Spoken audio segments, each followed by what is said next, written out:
de pronto desapareciendo un poco esa similitud, esa diferencia marcada que existía entre ambas derechos, entre ambas categorías de derecho público y privado, y de esa manera se empieza con el paso del tiempo a borrar esa distinción clara. George Bedell, conocido más como el decano Bedell, se refirió a este tema, se refirió a estos temas de la constitucionalización del derecho administrativo, y aquí yo me permito traer de presente algo que él manifestó en algún momento en el año de 1989 en uno de sus textos, cuando dijo: uno podía escribir un libro de derecho administrativo hace 30 años sin decir una sola palabra de derecho constitucional, mientras que hoy en día aún los autores, quienes defienden más fuertemente la separación de las disciplinas, están obligados a insertar largos desarrollos de derecho constitucional en sus obras de derecho administrativo. En ese entonces, ya hace más de 20 años también,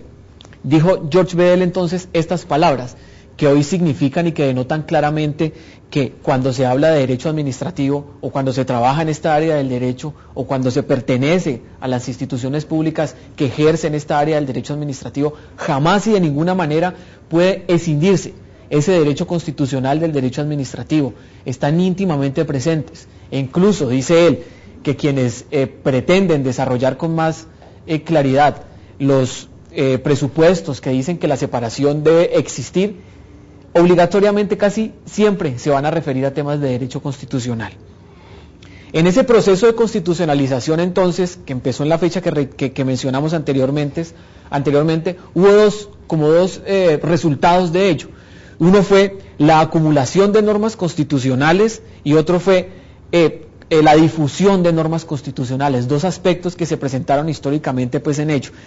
La acumulación de normas constitucionales vino a hacer referencia a la cantidad de disposiciones constitucionales que empezaron a existir, a la cantidad de normas y la importancia que llegó a tener, cómo se empezaron a acumular en un solo texto denominado Constitución diversas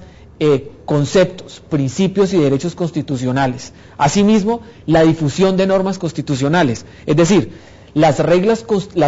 normas de inferior categoría que se expedían con base en ese texto constitucional o que hacían referencia a esa norma y que obviamente se empezaban a supeditar a esos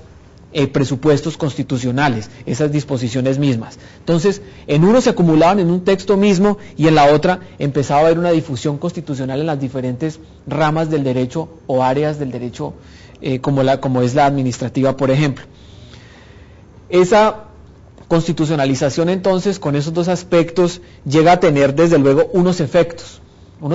que hoy para nosotros, que ya vemos un poco más claro la intromisión del derecho constitucional en el resto del derecho, en el derecho en general, tiene unos efectos, unos que llegan a ser directos y otros que llegan a ser indirectos. Los directos, ¿cuáles podemos mencionar? Por ejemplo, la judicialización del derecho, es decir, la normatividad constitucional. El texto constitucional empieza a imponerse incluso a los gobiernos, empieza a ponerle límites al alto gobierno en los estados. Otra circunstancia es lo que podemos llamar elevación constitucional, cuando ya en ese momento se empieza entonces a referir a los diferentes niveles jerárquicos que existen o que se conoce más comúnmente como